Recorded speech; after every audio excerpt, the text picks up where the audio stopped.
दोस्तों फोटो देखकर तो आप समझ ही गए होंगे कि पवन सिंह का एक और बहुत बड़ा प्रोजेक्ट आने वाला है हिंदी में। इसके पहले पवन सिंह ने बॉलीवुड में गाना गाकर पूरे बॉलीवुड को हिला कर रख दिया था, क्योंकि पवन सिंह ने जो गाना गाया था तो ही नहीं, अभी 224 मिलियन के आसपास व्यूज उसका चला गया है, लेकिन 220 मिलियन अभी थंबनेल पे दिखा रहा है।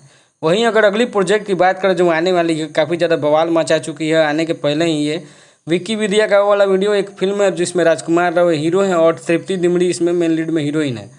और इस फिल्म का 2 गाने आ चुके हैं। पहला गाना जो आप देख सकते हैं फोटो में, जिसमें राजकुमार राव और तृप्ति डिमरी दिख रही है, और दूसरा एक आइटम सॉन्ग है। लेकिन अभी इसका जो तीसरा गाना आने वाला है वो पवन सिंह खुद अपने आवाज़ में गाने वाला है। इसके पहले जो हिंदी गाना गा के बवाल मचाते, अभी विक्की विदिया का वो वाला वीडियो जो फिल्म है, इसमें तीसरा गाना पवन सिंह गाने वाले हैं। और इसका थोड़ा मोड़ा न्यूज अभी सामने आ रहा है, खुसुर फुसुर चल रही है, और कल तक आपको ये पूरा क्लियर हो जाएगा। गाना ही कल परसों में आ जाएगा आपके सामने। दोस्तों जो पवन सिंह ने गाना गाया था तो ही नहीं, यानी कि श्रद्धा कपूर का फिल्म स्त्री 2 का जो गाना गाया था, उस गाने ने काफ़ी ज़्यादा तहलका मचा के रख दिया था। और पवन सिंह का नाम बॉलीवुड के बड़े बड़े हिंदी गानों के सितारे भी पवन सिंह के पहचान गए थे इस गाने से। उनको एक्नॉलेज करने लगे थे कि पवन सिंह है कौन जो ये गाना गाया, और पूरा तबाही मचा के रख दिया। खुद श्रद्धा कपूर ने कई बार इसकी तारीफ की थी इस गाने की, और गाना वाकई में बेहद ही शानदार था। कई बड़े बड़े सिंगर्स पवन सिंह को पहचानने लगे हैं।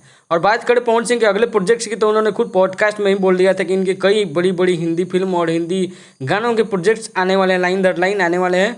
और इसका शुरुआत जो है दूसरा गाना ये कल या परसों आपको मिल जाएगा। जिस फिल्म में पवन सिंह का गाना आने वाला है उस फिल्म का बात कर ले, तो फिल्म का नाम है विक्की विद्या का वो वाला वीडियो। नाम सुन के तो आप कुछ इमेजिन कर ही लीजिएगा।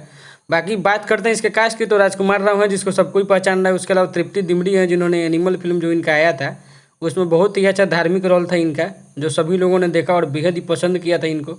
उसके बाद से तो इनके लिए फिल्मों की बौछार ही लग गई है दोस्तों। बाकी अगर आप इनको पहचानते हैं तो ठीक है, नहीं पहचानते हैं तो कोई बात नहीं। दोस्तों इसी तरह के न्यूज़ अपडेट्स के लिए चैनल से जुड़े रहें और लाइक शेयर सब्सक्राइब करके थोड़ा सा चैनल को अपना प्यार दिखाएं। और वीडियो देखने के लिए आप सभी का धन्यवाद।